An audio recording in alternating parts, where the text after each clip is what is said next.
What's up, everyone? Eli here, back for a new stuff video. I got a kind of a sizable stack of stuff, I guess, just for no reason, whatever, but got some horror movies and just got some randomly, picked out CDs. So start with the CDs. Mostly metal here. However, I guess we're going to start very kind of not metal, but you might remember me showing this in a video. I got this album on vinyl only like a couple months ago. I got that really cheap, so I figured, I saw this CD in the used bin, also pretty cheap. Figured I'd grab the CD version as well. I play CDs way more than I play vinyl, to be honest. But we have a lot of people consider this a prog classic. This is the Dutch prog band Focus with their 1972 album Moving Waves. So the CD came out on IRS Records, as you can see. I thought the vinyl came out on a different label, but I could be wrong. But anyways, whatever. Anyone who's a massive, massive prog fan is going to be very familiar with this, with Focus, actually. I haven't. This is the only thing of theirs that I've heard. I do love prog. I'm just far from being a prog expert. I'm delving more and more into the, to the genre as I get older. Now this next one, I bought this because I couldn't remember if I had lost this a couple of years or not, and it was a couple of years ago or not, but it was like $3. If I find it and I have it, I'll send this to like a friend or something. But anyways, one of my all-time favorite comedians, David Cross, with It's Not Funny. This came out on Sub Pop Records back in 2004. David Cross is, like I said, one of my favorite comedians, easily one of the best comedians of all time. I can't say enough good things about his stand-up. It's just, to me, it's just fucking legendary. Absolutely love the dude. He's been doing it for decades. His current material is as strong as anything he's ever done. He just continues to, stay at that level of quality. And he's an absolute legend, if you ask me. So I picked up another album that, from a band that I never thought I'd be listening to. This will be my third album, from their catalog. I don't know if I'm going to be getting more, but I like what I've heard from them so far. This is either their first, but I think it's their second album from Steely Dan, with Countdown to Ecstasy. So I bought Pretzel Logic first, and there is some stuff on there that I really, really like, but there's some stuff on there that I just absolutely kind of don't like. So that album for me is, I've listened to it a couple times. I don't know if I'm going to be listening to it much more from here out. However, they have another album called Asia, and I've played that now like twice, and I absolutely fucking love that album. So I guess that's the sound that I prefer from Steely Dan. It's so goddamn good. It's one of my newer favorite albums. I just think it's amazing. I don't know if this one's going to be much in the vein of Asia, but yeah. Stoked to listen to it either way. Here's a 2021 release. I think the only one in the stack. I actually just now picked this up, so I have not heard it. Can't really say anything about it other than what little I've heard so far, or what I've heard people say. I haven't heard anything from the album. We have the brand new self-titled album from Helloween.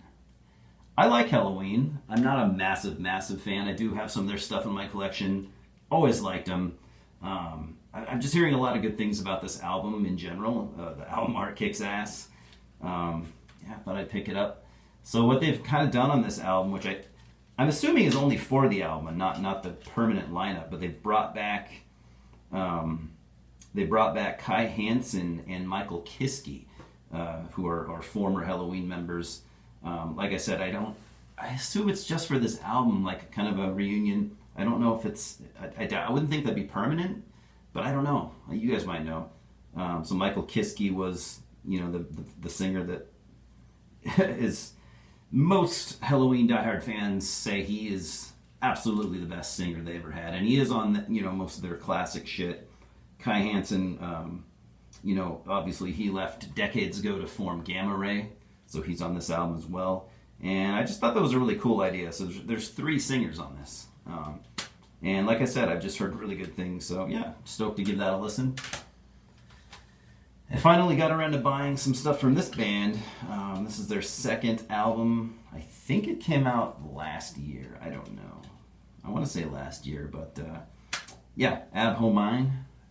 Is that how you pronounce it? Ab homine? I don't know. Proselyte Parasite Plague came out on Hell's Headbangers Records.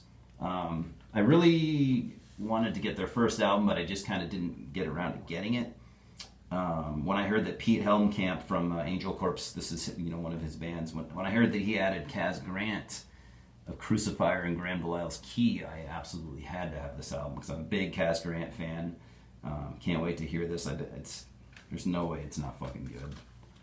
So Kaz obviously he's playing drums and he's doing some vocals here. It's just him and Pete. Yeah, this thing's got a slay. Now, an album that pretty much all death metal, fans are well aware of. Most of you guys have this. There's kind of been a buzz around this album as it's been repressed recently. Everyone's just been jumping on it. My buddy John turned me onto this thing probably 15 years ago, and I just never managed to snag a copy. Probably because it was out of print at the time, but yeah, now it's being repressed by Repulsive Echo. Everyone's jumping on this, and I'm glad to finally pick it up. The debut album by Gutted, band out of Ohio. They had 2 albums. They started in '92, which is my guess as to why they didn't ever pick up a lot of steam. They only put out 1 album after this that I've never fucking heard anyone talk about. I don't know if it sucks. I don't know if it's just really hard to get. No clue. But they wouldn't do anything beyond that second album. They did start kind of late, but at the same time, they actually formed in 1990 under a different name, but they didn't change their name to Gutted until '92, so I don't know. Like I said, this came out on Repulsive Echo Records. Originally came out on Red Light Records. One thing I did not know about this band is the 3 dudes that started the band were all brothers. I think that's fucking cool as shit. Yeah, man, I've always liked this album. I've never really listened to it a lot because I've never owned it, but it's just good, chunky, old school sounding death metal. Quite catchy, I think, as far as the riffs and stuff. Yeah, I don't have a whole lot to say about it because, like I said, I've heard it maybe twice over the span of 15 years. So, but it's something that I've always wanted to get. So I'm just glad to have it now.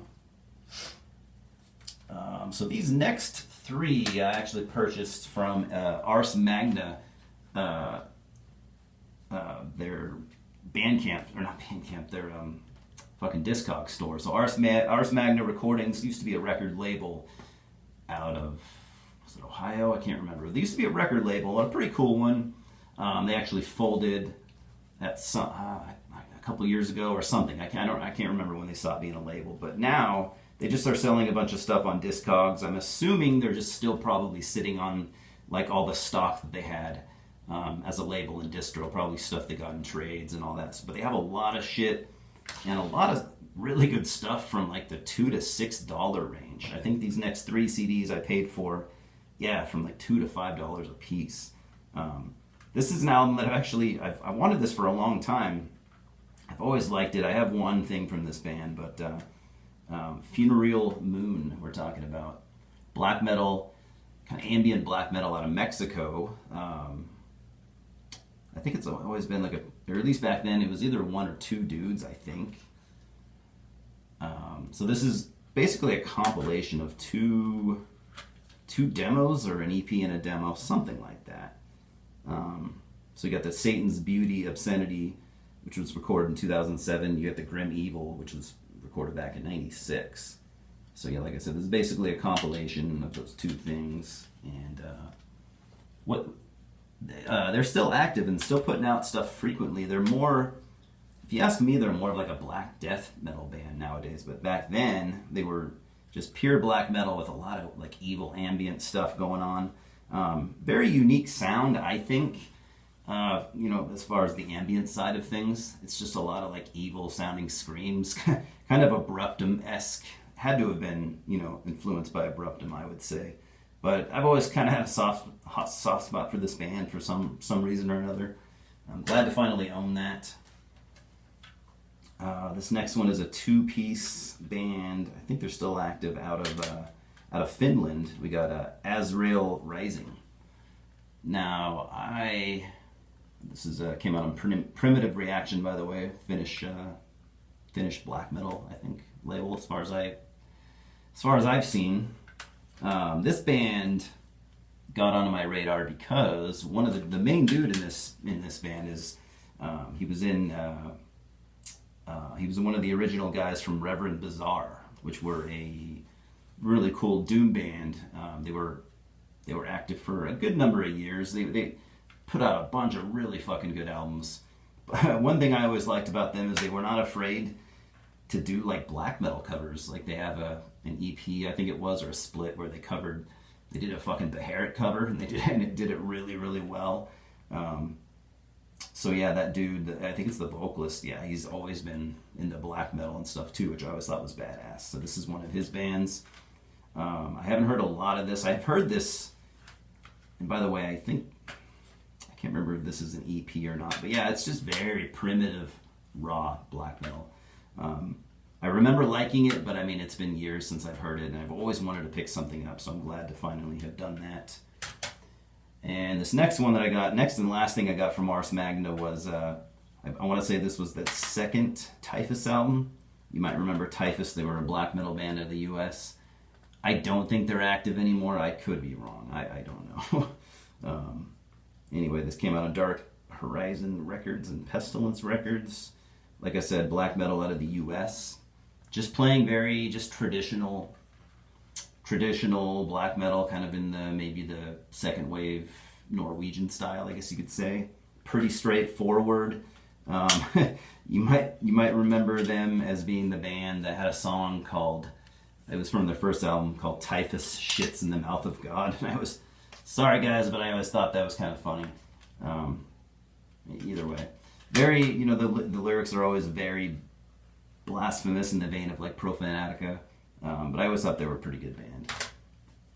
I got a couple more. I guess I lied. I have another 2021 release. This one I didn't know it was coming out until it was out. So it's pretty cool. I'm always eager to pick up new shit from Mayhem. So you have this new EP that they put out, Atavistic Black Disorder / Commando. So it's got stuff that it's got one brand new song from what I read, one brand new song, and then like 3 songs that were recorded during the sessions from their last full length, and then it's got 3 punk covers, punk and hardcore type covers, which I certainly did not see coming. And what's kind of cool about it is they brought back they have like some of their old vocalists. I don't know if it's maybe Attila didn't want to do the punk stuff, or they just wanted to do something cool and unusual. But yeah, like I said, bringing back 2 of their old singers. One of them being Maniac, which he did a lot of stuff with the band. But okay, I lied. Attila does one of the punk covers, so I didn't see that. But they got fucking Billy Messiah on one. He was like, I think he was like their original singer. Like he was in the band before Dead. So long time ago. So he, from what I've heard, he's always been a punk guy. He's pretty much ever since Mayhem, he's mainly done punk stuff. So pretty cool thing. I'm not a massive hardcore or punk fan, but I do like some of it, and I'm pretty stoked to hear these songs, to be honest. Century Media, because that's the label that they're on now. Kind of a shitty, well, it's a digipack. All digipacks are pretty shitty. The layout's cool though. That's kind of cool. Cool layout.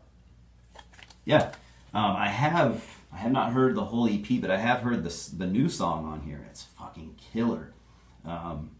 Absolutely stoked to hear the new Mayhem album, whenever that comes out. Yeah, it's just a really, really, really good song. If you ask me, easily as good as anything off their last album. So if the album's going to be as good as that, I think we're going to have a good, damn good album on our hands. So Judas Priest, I buy most of their stuff, usually as it comes out. I managed to, for some reason, not get this. So I've now redeemed myself with Redeemer of Souls from back in 2014. I have heard this. I've listened to it online a couple times. To be honest, I think it's pretty decent. I don't think it's great. I don't think it's as good as Firepower, which is their last album, but it's pretty close, and it does have some good tunes. It's a good album overall. I'll definitely, I'll give it more listens now that I actually own it. But that's from the few listens that I gave it, online. Like I said, wasn't super into it, but definitely not an album that it's definitely worth owning. And yeah, I'm glad to have it. I'll give it more attention. Again, I got another live album from Blue Oyster Cult. You might remember me picking up one of their other live albums on vinyl, I don't know, a month or two ago. However, this one right here is the one that most people will say that this is their best live album. Like if you want to hear a Blue Oyster Cult live album, this is the one you need to get. So, Extraterrestrial Live. Look at that cover art, so fucking cool. Really dig it. The layout's cool as well. Check that out. How fucking badass is that? That'd be a cool tattoo. Anyways, when did this fucker come out? The CD came out in '82, but I can't say that that's when the songs were recorded. But anyways, yeah, glad to have that. And another live album, because I rebought this. First of all, I got it really cheap, but I used to have this, and I don't know where the fuck it went. For some reason, I don't have it anymore. So we got a Bloodbath with the Whack and Carnage. This came out quite some time ago. Yeah, 2008. So it's got a live CD and then a live DVD to go with it. Came out on Peaceville Records on this, one of their cool digibooks or whatever you call them. Super good quality. I love these things that they do. Nice liner notes and pictures and stuff. So yeah. Very cool. Everyone likes Bloodbath. Now, some horror movies that I'm particularly excited about. This one. We'll start with the worst. I bought this randomly at the store the other day just because upon seeing the cover, I had to buy it. It was $10. This movie sucks. It definitely sucks. So we got the deep ones. You see, of course you'd buy that, right? Don't buy it. Watch this online anywhere you can. Don't fucking buy it. It's terrible. For a low budget movie, it's recorded and produced quite well, to be honest. But it's just so fucking low budget that the first half hour, 45 minutes, maybe half the movie is fairly enjoyable. It's not boring or anything. It's not a boring movie by any means. It's just that so when they show Dagon in this movie, he's so fucking stupid. He literally looks like a monster out of the Power Rangers. It's terrible. It's so fucking stupid. I don't know. Has anyone seen this fucking thing? If you haven't, just don't even waste your time. Instead of that, this is the movie you want to watch. Dagon. This is the movie you want to watch. Don't buy that. So this one was this is a Stuart Gordon movie, and I think Brian Usna as well. Yeah, produced by Stuart Gordon, produced by Brian Usna, directed by Stuart Gordon. This is possibly the best movie yet to be from all the Lovecraft adaptations. It's very good. The movie looks good. Never a boring moment. It's brutal as fuck. It's very violent. Yeah, great movie. Definitely get that one. And I picked up this Shudder original here. I've never heard of it, but I got it for $2. I've liked all the Shudder originals that I've seen so far, so I figured it's at least going to be worth $2. So we got Gwen. Has anyone seen this? Stoked to watch it. And one of my favorite movies that I've seen recently, this came out in 2011. It's a fairly low budget movie, but it's one of those movies where it's they took that low budget and they just did so much with it. We have actually, I remember reading that it was a $15,000 budget. But that said, this is a really good movie, and I can see why maybe it wasn't so successful. First of all, I don't know if it had a theatrical release, but As far as the DVD goes, I can see why a lot of people maybe didn't buy this, because I mean the cover looks terrible. But anyway, we have monsters. Does that not, I mean, that just, everything about this just screams shitty horror movie. But it's not a shitty horror movie. It's actually very good. It is, yeah, man, really cool movie. It's just basically about this photographer who, okay, so it's set in, well, modern times. But yeah, it's basically about a spaceship that we sent out or a probe that we sent out into space to do some research because we thought maybe we had found something. So the probe comes back and like crashes into the ground, releases a bunch of samples or whatever that it collected from whatever planet it went to, and basically just spread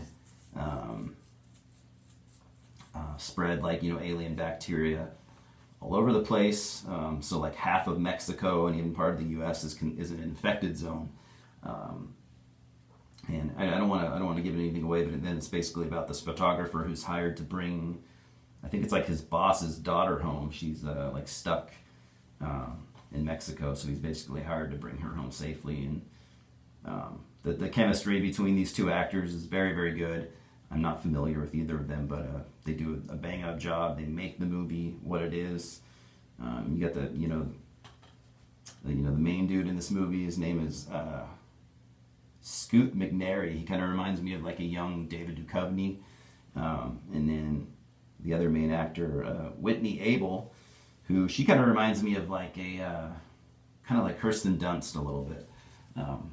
But yeah, both of them great.